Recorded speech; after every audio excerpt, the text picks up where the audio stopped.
जिंदगी बहुत आसान हो जाती है ना, जब परखने वाले नहीं समझने वाले मिल जाते हैं। राधे राधे, मैं हूं नीलू चौधरी। मेरे चैनल ग्रहों की माया में आपका स्वागत है। आप थंबनेल देखकर समझ गए होंगे आज का कार्यक्रम बहुत ही महत्वपूर्ण है। कर्म फलदाता न्याय के देवता शनिदेव वक्री से मार्गी होने जा रहे हैं। ज्योतिषी अनुसार जब शनि देव मार्गी होते हैं तो बहुत शुभ माना जाता है। शनि मार्गी होते हैं तो लोगों के रुके हुए काम बनना शुरू हो जाते हैं। इस बार शनि के मार्गी होने से शश राजयोग का भी असर बढ़ जाएगा। शनिदेव हमारे कर्मों का लेखा जोखा रखने वाले हैं। शनिदेव 15 नवंबर को शाम 7:51 पर मार्गी होने वाले हैं।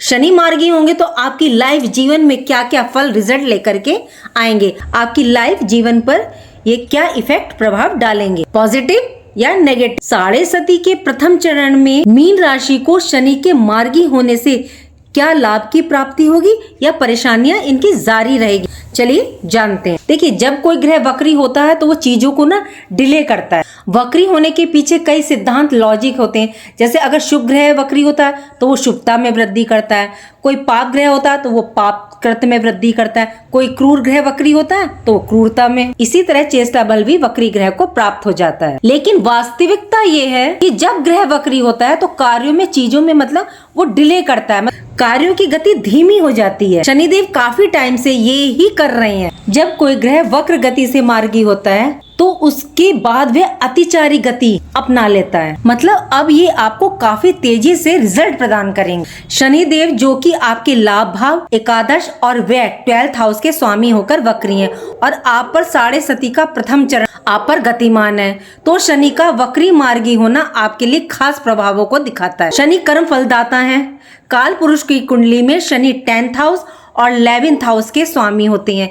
मीन्स आपके कर्मों से मिला हुआ रिजल्ट फल 11वां मतलब 11th हाउस दिखाता है। जो आप कार्य कर्म करते हैं उसका लाभ 11वां घर देता है। एकादश भाव इसके स्वामी शनि बनते हैं। तो शनिदेव का वक्री मार्गी होना समस्त व्यक्तियों को, सभी राशियों को ये प्रभावित करता है। सभी की कुंडली में दशा, अंतरदशा, प्रत्यंतर दशा, युति दृष्टि से शनि का संबंध बनता ही है। मीन राशि में शनि की साढ़े सती चल रही है तो ये वीडियो आपके लिए बहुत ही महत्वपूर्ण है। मीन राशि के लिए चलिए जानते हैं शनि देव मार्गी होकर मीन राशि को क्या रिजल्ट देंगे, अभी क्या स्थिति चल रही है। शनि आपकी राशि के 11वें भाव और 12वें भाव के स्वामी है, लाभ और व्यय के स्वामी है और ये अभी आपकी राशि से 12वें 12th हाउस स्वयं के मूल त्रिकोण कुंभ राशि में है और यहीं ये वक्री हुए हैं। और वक्र अवस्था में कोई भी ग्रह अपने पिछले भाव पर घर का फल क्या है वो बढ़ा देता है, तेजी से देता है। तो ये 11th हाउस का रिजल्ट बहुत ही स्ट्रांगली दे रहे हैं। जो मैं बताने जा रही हूँ आप कमेंट बॉक्स में जरूर बताइएगा क्या रियल में ये आपके साथ हो रहा है। देखिए, शनि अभी वक्री हैं, वक्री होकर ये पीछे के घर यानी पिछले भाव का फल भी दे रहे हैं। तो पिछला भाव लाभ भाव है जो शनि की स्वयं की राशि, लेकिन व्यय में बैठे हैं। आपके साथ क्या देखने को मिल रहा होगा, आपके साथ क्या हो रहा होगा, आय से ज्यादा व्यय, खर्च का बोझ बढ़ गया होगा। स्वास्थ्य संबंधी समस्याएं, हेल्थ प्रॉब्लम, हॉस्पिटल के चक्कर, लेकिन सबके साथ नहीं होगा। बहुत लोगों के साथ डेफिनेटली श्योर हुआ होगा और हो रहा होगा, खास करके उनके साथ जिन पर शनि की दशा अंतरदशा गतिमान होगी। हॉस्पिटल के चक्कर, कैरियर में परेशानी, व्यय का अधिक होना, कैरियर में स्थान परिवर्तन का होना, मतलब मनपसंद आपका जो ट्रांसफर हुआ होगा वो आपके मनपसंद जगह नहीं हुआ होगा। बेवजह की यात्राएं, कर्ज, लोन ले लेना या उतार ना पाना, ऐसी स्थिति का बनना, बिजनेस में ग्रोथ का रुक जाना या ग्रोथ में कमी देखने को मिल रही होगी बिजनेस के। और यदि आप इस दौरान एफर्ट्स डाल भी रहे होंगे, मेहनत कर भी रहे होंगे तो उसका रिजल्ट आपको नहीं मिल रहा हो। शनि के वक्र अवस्था में होने पर वक्री होने का यह प्रभाव और आपके ऊपर शनि के प्रथम चरण का भी ये प्रभाव, तो इससे क्या देखने को मिला, जो ग्रोथ आपकी पहले हो रही थी वह ग्रोथ रुक गई होगी, आय में कमी हो रही होगी, आय से ज्यादा खर्च, जिम्मेदारियां बढ़ गई होंगी, सेविंग भी आपकी इस दौरान खर्च हो रही होगी, ये सब देखने को मिल रहा होगा। तो क्या यह स्थिति ऐसी ही जारी रहेगी, तो चलिए जानते हैं। 15 नवंबर 2024 को शनि आपकी राशि से 12th हाउस में स्वयं की मूल त्रिकोण राशि में ही मार्गी हो जाएंगे। 12th हाउस मोक्ष का कारक है, जेल यात्रा भी इसी भाव से देखी जाती, मुकदमा कोर्ट कचहरी का कारक है, आपकी विदेश रिलेटेड गतिविधियां, विदेश का कारक भी 12th हाउस ही होता है। इन सबको 12th हाउस से देखा जाता है। और आपके लाभ भाव का स्वामी व्यय के भाव में ऊपर से साढ़े सती चल रही है, तो देखिए लाभ तो देगा, धन तो आएगा, लेकिन टिकेगा नहीं। दूसरी बात, तीसरी दृष्टि आपके सेकंड हाउस पर, धन भाव पर, सेविंग के घर पर। तो जो आपकी सेविंग है, जुड़ा हुआ धन है, वह भी खर्च करा सकते हैं। आय व्यय दोनों देखने को मिलेगी। स्वास्थ्य समस्या भी दिख रही है। यदि धन आए तो उसको इन्वेस्ट कर दीजिए, वे 100% करवाएंगे। साढ़े सती भी चल रही है। राशि से 12वें में शनि चल रहे हैं, लाभेश है और छठे से छठे के भी स्वामी होते हैं। तो स्वास्थ्य समस्या चलेगी, छोटी मोटी समस्याएं परेशानियां होंगी, तो स्वास्थ्य का ध्यान रखिए। पॉजिटिव साइन क्या देखने को मिलेगा? यदि आप विदेश यात्रा पर जाना चाहते हैं या विदेश में सेटल होने की सोच रहे हैं या विदेश संबंधी गतिविधियां आप इस दौरान बढ़ाना चाहते हैं या आप हाई एजुकेशन के लिए विदेश जाना चाहते हैं, उसके लिए यह टाइम पीरियड बहुत ही बेस्ट रहने वाला है। धार्मिक यात्राओं का योग बनेगा। धार्मिक रुचि आपकी मतलब इस दौरान बढ़ेगी। यदि कोई लीगल मैटर चल रहा था तो इसमें शनि आपको अच्छा रिजल्ट देंगे, क्योंकि 12th हाउस में शनि अपने घर में विराजमान है। जब कोई ग्रह अपनी राशि में बैठता है तो वो अच्छा रिजल्ट देता है, बेकार रिजल्ट नहीं देता। शनि तीसरी दृष्टि से आपके सेकंड हाउस को देखेंगे तो धन खर्च करवाएंगे।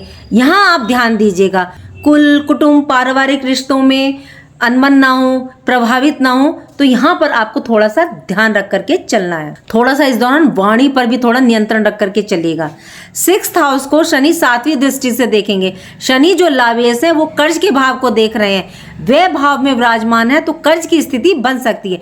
देखिए, थोड़ा ऋण कर्ज लेने से इस दौरान टाइम पीरियड में आप बचिएगा। एक बात का ध्यान रखिएगा, यदि आपकी कुंडली में 6th हाउस से आपका संबंध मंगल से या मंगल का संबंध 6th हाउस से है, चाहे दृष्टि है या मंगल स्वयं विराजमान है या मंगल की राशि विराजमान है 6th हाउस में, तो कर्ज भूल करके भी मत लीजिएगा। ऐसा कर्ज उतारना बहुत मुश्किल पड़ जाता है। शत्रुहंता योग बना रहे हैं, ये बेहतरीन है, लेकिन स्वास्थ्य पर फिर भी आपको विशेष ध्यान रखना है। इसके बाद इनकी दृष्टि 9th हाउस पर।